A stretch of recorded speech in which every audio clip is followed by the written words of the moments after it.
Kia ora koutou, Markie here with my first ever review. So, as the title suggests, in case you're wondering, Earley is my surname, E-A-R-L-E-Y, so it's not that my spelling was dodgy.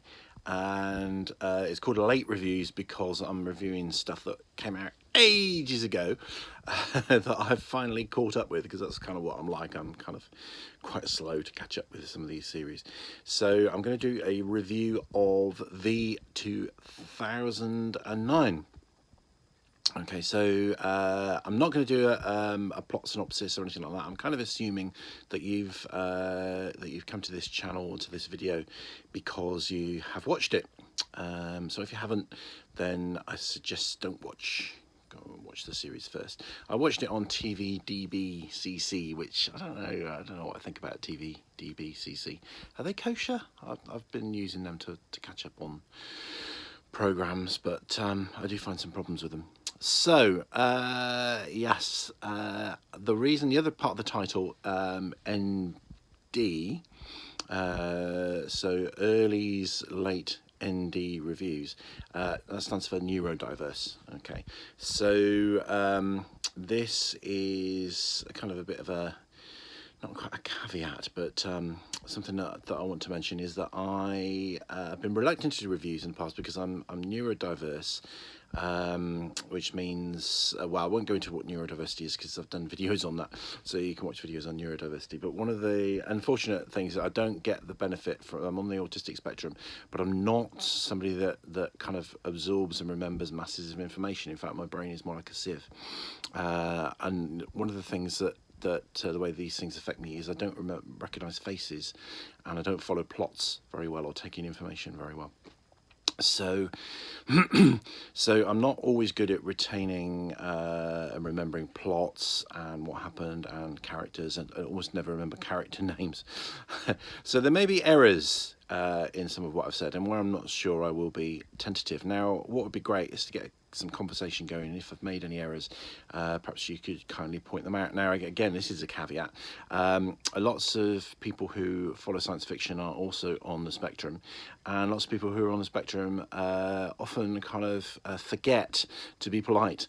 And I've done a video on this as well called Social Skills for Aspies and Askies, and talk a lot about how often people will put the topic first or being right first and ignore the fact that they're talking to another human being. So if anybody puts any trolley comments on there, they will get smacked bottoms from me. Okay. So the series, and the other thing I would say is, so this is the first time I've done reviews on this channel. I do, in terms of YouTubing, I do all the wrong things, because in order to succeed in YouTube, you're supposed to specialise in one subject. Now, because I've got ADHD, I find that impossible, because I want to jump around to all kinds of exciting things. So, so I wanted to. I've just finished watching V 2009, and I want to talk about it. Okay. So I watched the previous Vs some time ago, many years ago, and I really enjoyed them. But I have to say, V 2009 was great. I really loved it.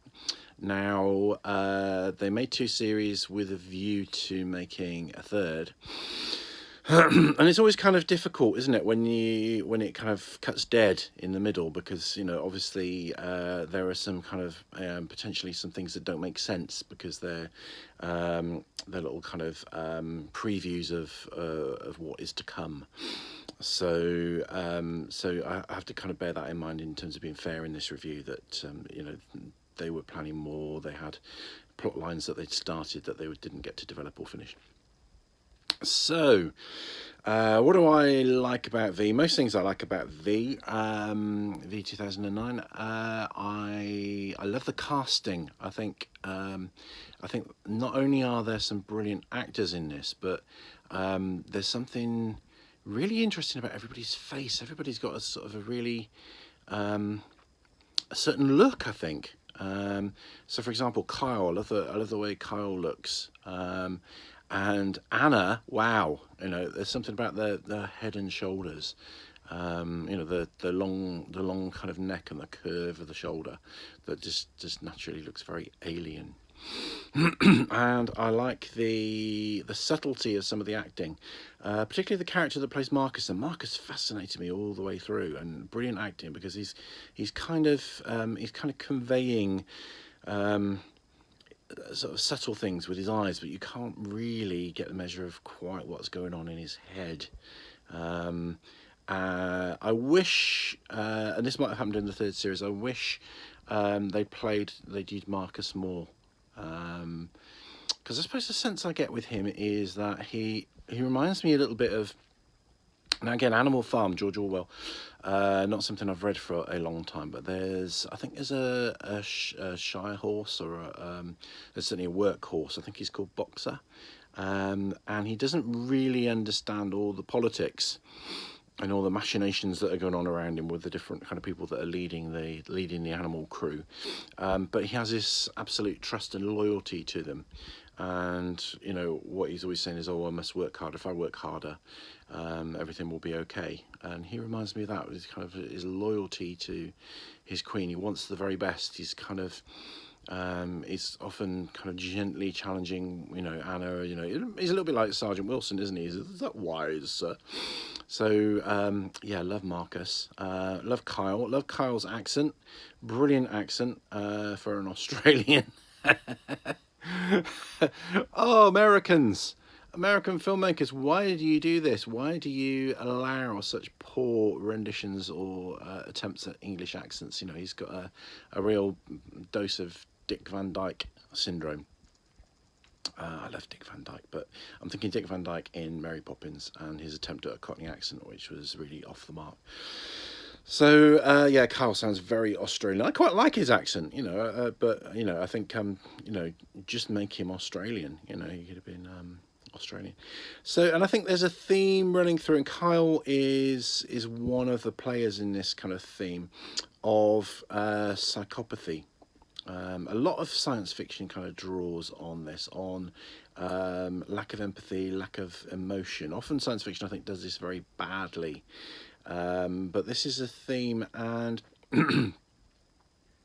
I think this is something that is really interesting, in that, you know, the kind of the conspiracy theories whereby the Earth has actually been infiltrated, and there are aliens in positions of power and control that are running the shots and about to come out of the closet, as it were, and take over in a more overt way.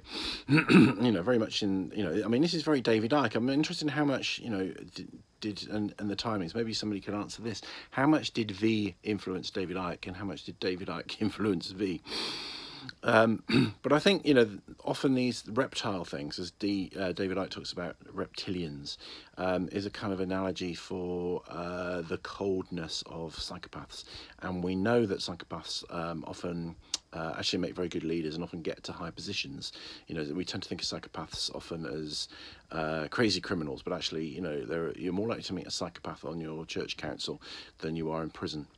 So, so I think there's a kind of an analogy here for psychopaths, you know, and comparing that with compassion and empathy, and the whole theme with Erica. You know, is she becoming, you know, is she becoming hardened and callous and lacking in empathy? I think the way that they did that plot line with looking at whether Erica was becoming like Anna, I didn't like how they did that. I think that should have been much more subtle.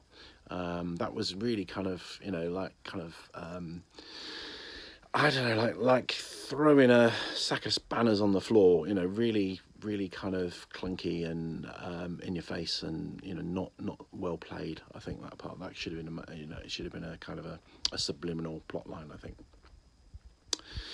So yeah, and the whole thing about you know, in science sci-fi races that are lacking in emotion, that kind of tend to do battle with humanity, and we kind of we really prize and value our emotion. I think it's often done very badly. I think it's, I'm a huge Doctor Who fan. I don't know if I was in Doctor Who and I've done a video on that, so I'll put that in the links below if you want to see me as a Doctor Who monster. I wasn't the lacking in empathy kind of Doctor Who monster. I was a big kind of growly, kind of hairy, run aroundy kind of quite emotional kind of monster. But Daleks and Cybermen are supposed to be, supposed to have been had all kind of emotion removed from them. But at the same time, they're always cross, aren't they? Like the Cybermen, they get cross, but they're not supposed to be emotional.